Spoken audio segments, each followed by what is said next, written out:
My name is Margaret Cole, and on the night my daughter-in-law called my father's watch cheap junk, I was standing at my own kitchen counter, up to my elbows in turkey grease and doubt.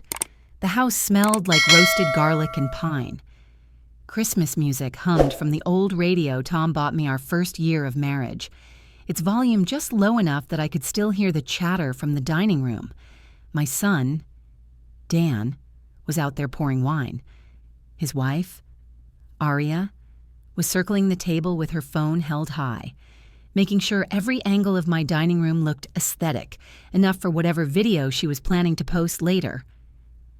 I kept my back to them for a moment longer than necessary, fingers resting on the small velvet box by the sink. Inside was the only thing of my father's I had left, a battered gold pocket watch that had lived more years in his grease-stained coveralls than most jewelry ever sees in a display case. I'd carried it in my apron pocket through decades of hard days at the hardware store. Tonight, for the first time, I was going to hand it to someone else. "Mom, are you almost done in there?" Dan called. His voice sounded cheerful, but there was a tightness in it I knew too well. The kind you get when you're trying to keep everyone happy. "Just about," I answered, drying my hands. My heart beat harder than it had any right to for a simple walk from the kitchen to the dining room. I rounded the corner with the velvet box in my hand. Everyone looked up. Aria tilted her phone toward me, her smile camera ready. "What's that?" she asked, like I was bringing in a party trick instead of a piece of my heart. "This," I said, setting the box in front of my son, "belonged to your great-grandfather. Your dad wore it every day he worked at the store. I think it's time it stayed with you." Dan's eyes softened as he opened the lid. He drew in a breath. Aria leaned in too, and for a second I let myself believe she might understand. She didn't. But to tell you why that one careless moment at my dining table changed everything, I have to start long before Aria ever walked into our lives. When I think back to the beginning, truly the beginning, it isn't the store or the marriage or even the grief that shaped me the most. It's the sound of my grandfather's tools in that tiny repair shop where I spent half my childhood, the steady clicking of his socket wrench, the hum of an old fan in the corner, the faint smell of motor oil clinging to the wooden walls. That little shop sat right behind his house, a squat brick building with a hand-painted sign that said, "Frank's Repairs." No matter how cold the Colorado wind blew each winter, you could always count on Grandpa Frank being in there, bent over an engine with a cigarette tucked behind his ear and a joke ready for anyone who walked through the door. I'd sit on an overturned milk crate and watch his hands move, slow, deliberate, never rushed. He had a ritual. Before he opened up each morning, he'd wind the gold pocket watch he kept in his coveralls. It wasn't shiny or precious in the way people use those words now. The metal was scratched, the chain was dull, and the engraving had worn so soft you could barely make out the initials. But to him, that watch marked time, the way a heartbeat does. He used it to track the promises he made to customers. "I'll have it ready by noon," or "Give me 20 minutes, kiddo." And he always kept his word. One snowy afternoon, when I was maybe 10, he pressed that watch into my palm. His hands were big and rough, and mine were small enough that the watch felt like a heavy coin. "There's going to be a lot of world that tries to tell you who you are," he told me. "But if you remember your name and your work, no one can take that from you." I didn't understand it then. I do now. Years later, when I met my husband, Tom, that same feeling washed over me, the sense that I was standing next to someone who knew the value of quiet work and honest days. Tom wasn't flashy or loud. He was a mechanic who liked country music, strong coffee, and the way fresh-cut lumber smelled on a chilly morning. When we married, We combined what little savings we had and opened the very first Kohl's Home and Hardware in Redstone. It was a narrow storefront wedged between a laundromat and a bakery, with peeling paint and shelves we'd sanded by hand. Tom wore my grandfather's watch in his back pocket every day we worked there. He said it reminded him not just of Frank, but of the promise that the two of us were building something steady. Those early years were hard. There were winters when business was slow, and I counted out rolled quarters just to pay the utility bills. There were nights when Tom and I stayed late to restock lumber or repaint signage, because hiring extra help wasn't in the budget. But even in the exhaustion, we were happy. There was a kind of intimacy in working side by side, finishing each other's tasks the way some couples finish each other's sentences. When our son, Dan, was born, we built a little crib in the back office so he could nap while we worked. Life had a simple rhythm then. Store opens at 8. Tom handles the tool rentals. I ring up customers. Dan eats crackers in his high chair. Lunch was usually a sandwich split between us at the counter. Somehow the days felt fuller back then, even when we didn't have $2 to rub together. The store grew, piece by piece, customer by customer.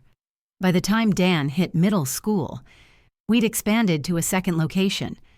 A few years later, a third. It was never glamorous, but it was solid, and it was ours. When Tom died suddenly from a heart attack, the sound that haunted me wasn't the hospital machines or the doctor's hushed voice. It was the quiet in the back office the day after his funeral. I sat at the same desk where we'd once balanced invoices and baby bottles, and I pulled out my grandfather's watch from the drawer. The hands were stuck at 7:42, the last time Tom had wound it. I held it so tightly my fingers ached. For a moment, I didn't know if I had it in me to keep the business running, to keep our life running. But the weight of that watch felt like the weight of every promise I'd ever made, to my grandfather, to Tom, to myself. So I kept going, day by day, order by order, payroll by payroll. Dan grew up and went off to college. I grew older and learned to live with a new kind of quiet. But through it all, I kept that watch in the pocket of my apron, letting its familiar shape remind me who I am. And that's why, years later, when I placed it into Dan's hands on that Christmas night, it wasn't just a gift. It was everything we had weathered, everything we had built, everything I still believed in. I just didn't know then how quickly someone could try to throw it all away. When Dan moved back to Redstone after college, I remember thinking how lucky I was. Most kids his age were running toward big cities and bigger lives, but he came home with a degree in operations and a quiet confidence that made him look older than his 20-something years. He slipped back into the rhythm of our stores like he'd never left. I taught him everything Tom once taught me: how to read a supplier's tone better than their contracts, how to spot a dishonest customer, how to talk to the ones who only came in because they were lonely. We fell into a comfortable routine, especially our Saturday breakfasts at Ruby's Diner. Same booth, same waitress, same jokes about how Dan still couldn't drink his coffee black. Those mornings were the kind of steady joy a mother doesn't take for granted, which is probably why I noticed the shift the moment he mentioned her. He came into the shop one afternoon smelling faintly of cologne, hair a little too neat, humming a song I didn't know. When I asked what had him in such a good mood, he smiled the kind of bashful smile he hadn't worn since high school. "I met someone," he said, adjusting a stack of invoices like they needed fixing. Her name was Aria Blake. He told me. She had just moved from Los Angeles, made lifestyle videos, worked with brands, had a really infectious energy. I didn't know what a lifestyle video was, and I didn't want to embarrass myself by asking. So I just nodded and said I'd love to meet her. That meeting happened sooner than I expected. Dan brought her to dinner at my house the following week. I'd made roast chicken and mashed potatoes, something warm and traditional. Arya swept in wearing a cream-colored coat that looked too soft for snowy weather, and she didn't bother taking it off before she reached for her phone. She spun in a slow circle filming my dining room, my grandmother's china, the crocheted table runner Tom's mother made, the candles I only pulled out for company. She narrated softly under her breath about the cozy, small-town vibe, the charming old farmhouse style. It took me a minute to realize she was recording content, not complimenting me. When she finally sat down, she flashed a perfect smile and said, "Thank you for having us. Margaret, you've got such a vintage aesthetic." Her tone made it sound like I had collected these things from a thrift store rather than lived a lifetime with them. I tried to be gracious. Dan was glowing beside her, hanging on her every word. He didn't seem to notice the way she picked at her food or how she stopped me mid-story to get better lighting for a picture of her wine glass. I reminded myself that young people live differently now. Maybe this was normal. Maybe she was just nervous. But then came the comments about the stores. "So Dan says he's managing all 3 locations," she said between photos. "That must be a lot of work. Have you ever considered selling the chain? You could probably make a killing and retire somewhere warm." She said warm, as if Redstone were a punishment. "Or," she continued, "we could modernize it, rebrand, add an online shop, maybe even a full renovation. Imagine the content opportunities." I felt something uneasy settle in my stomach. Not anger. Not yet. Just the sense that she didn't see years of sweat and sacrifice. She saw a business to flip, a backdrop for a curated life. Still, Dan was smitten. He brought her to every family barbecue, every small-town festival, every 4th of July parade. Arya took pictures of everything. Children blowing bubbles, veterans marching, even the hamburgers sizzling on the grill. "It's research," she'd say. "Small-town nostalgia performs really well online." By fall, they were engaged. The proposal happened at a vineyard 2 hours away, complete with a drone photographer and a montage video uploaded the next morning. I watched the clip more times than I care to admit, not because I loved it, but because I couldn't find my son anywhere in it. The video was all Arya, her dress, her hair, her angles. Dan appeared only twice, and both times he looked like a supporting actor. The wedding planning came next, and with it, the bill. Arya wanted a rustic luxury ceremony at the same vineyard, with chandeliers hanging from reclaimed barn beams, a string quartet, and a custom archway made of birchwood and roses. She spoke about it like it was a brand launch, not a marriage. I tried to keep up, but every meeting with the planner left me with a headache and an invoice that made my chest tighten. Dan assured me they would cover a portion, but somehow every large expense landed in my lap. I didn't complain. My parents had helped with my wedding. It felt right to help with his. What I didn't expect was how quickly those joyful preparations would turn into something that began to edge me out of my own family. After the wedding, and after the honeymoon photos were posted, edited, and reposted, they moved into my house under the idea of saving for a place of their own. At first, I didn't mind. The house had felt too quiet since Tom passed, and it comforted me to hear footsteps again. But within a month, framed photos of Tom disappeared from the hallway. The yellow curtains from our first year of marriage were replaced with neutral drapes Arya called light optimized. She labeled my kitchen jars with sleek black stickers and rearranged every drawer. She even suggested repainting the living room for better video brightness. I told myself these were minor things, the kinds of changes young women make when they're building a home. But the first morning, Dan canceled our Saturday breakfast at Ruby's, saying Arya wanted to film at sunrise. I felt that same quiet unease return. Something was shifting. And though I couldn't name it yet, I could feel the ground beginning to move beneath my feet. I began noticing the changes in ways so small they almost slipped past me. A receipt left on the counter for a boutique hotel in Denver. a delivery box on the porch containing a sequined dress Aria said she needed for filming, a charge on the company card for a spa package labeled Brand Partnership Prep. At first, I assumed Dan had accidentally put business and personal expenses on the same card. Mistakes happen.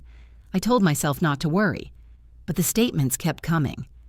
One afternoon, I sat in the office at the back of our main store, a space that still smelled faintly of Tom's shaving cream because I couldn't bring myself to repaint the walls. I clicked open the latest credit card report, expecting the usual supplier runs and delivery fees. Instead, line after line listed restaurants in Denver, clothing from high-end boutiques, luxury hotel stays, and something called a content optimization retreat. The total was more than I had spent on my first car. I stared at those numbers until they blurred. This wasn't accidental, and it wasn't business-related. When Dan came by the office to grab inventory sheets, I asked gently, "Honey, did you mean to put all these on the company card?" He didn't look at me. He just rubbed the back of his neck. "Aria's helping with marketing. Mom, you have to spend money to make money. The stores need a new image." I wanted to tell him that our customers didn't come to us for an image. They came for honesty, reliability, the promise that if something broke, we'd fix it. But he was already halfway out the door, muttering about meeting Aria for lunch. I watched him leave, feeling a pressure in my chest I hadn't felt since the day I sat alone after Tom's funeral. The distance between us grew thicker in the weeks that followed. Saturday breakfasts disappeared entirely. If I asked Dan a question, Aria often answered for him, with a sugary tone that felt more condescending than sweet. When I tried to talk to her about the expenses on the company account, she shifted in her seat and said things like, "This is just how the industry works, Margaret," as if she were explaining something to a child. Then came the night, everything tipped. It was late, close to 11, and the house was dark, except for the glow spilling from under the kitchen door. I had gone downstairs for a glass of water. As I passed the bottom of the staircase, I heard Aria's voice drifting from the living room, sharp and clear. She was on speakerphone, pacing back and forth, unaware that I stood just out of sight. "I'm telling you," she said, her tone exasperated. "Once Dan has full control of the stores, we're set. We sell or lease, move back to the coast, and actually live. I'm not spending my life in this snow globe town." A woman's voice, Sharon, laughed softly. "Just play nice with the old lady until then. She's lonely. It won't be long." My breath caught. For a moment, I wondered if I'd misheard. Maybe it was a joke, or maybe I was too tired. But then Aria continued, voice dropping to a cruel whisper. "When she's gone, everything's his. And you know, Dan, he'd give me the moon if I asked. We just have to wait." I felt something inside me go very still. Not anger, not heartbreak. Something colder, steadier. The same thing I'd felt years ago when I stood at my husband's graveside and realized I was the only one left to carry our life forward. I slipped my phone from my robe pocket, pressed record, and captured the next few minutes. Aria mocking my antique cooking, Sharon complaining that the guest room mattress wasn't firm enough, and both of them laughing about how easy Dan was to manage. I went upstairs without making a sound. My hands shook as I placed the phone on my nightstand, but my mind was clear in a way it hadn't been in months. I didn't sleep. Instead, I waited for the sun to rise, for the law office in town to open, at 9 sharp. I walked into the same attorney's office where Tom and I had signed our will decades earlier. The receptionist looked surprised to see me. I'd always kept my affairs simple. But that morning, I asked to revise everything. The attorney listened quietly as I explained my concerns, carefully, without bitterness, just facts. We updated the trust. Most of the assets would be protected. untouchable until a future grandchild turned 25. Dan would still have a role in the business, but limited access to accounts. And Arya's name? Removed from everything. As I signed the final document, a strange grief washed over me. I hadn't expected that part. I thought protecting my legacy would give me nothing but relief. But sitting there, pen in hand, I realized I wasn't just guarding the business or the money. I was accepting a possibility I'd spent months refusing to face, that I could lose my son. Walking out of the office, I clutched the folder to my chest. The fall air bit at my cheeks as if to remind me I was still alive, still capable of action, still the woman Tom had believed me to be. But beneath that, something else stirred. A warning. A promise. This wasn't over. Not yet. The air in the dining room shifted the second Arya leaned over the velvet box. Dan was still admiring the engraving when she let out a small laugh, the kind people use when they want others to join in. "This is the gift?" she said, raising her brows toward her mother. "It's old, like thrift store old." Her phone was already angled at the table. I felt my pulse in my ears, but I forced myself to stay still. "It belonged to your great-grandfather," I reminded her. "Your father carried it every day."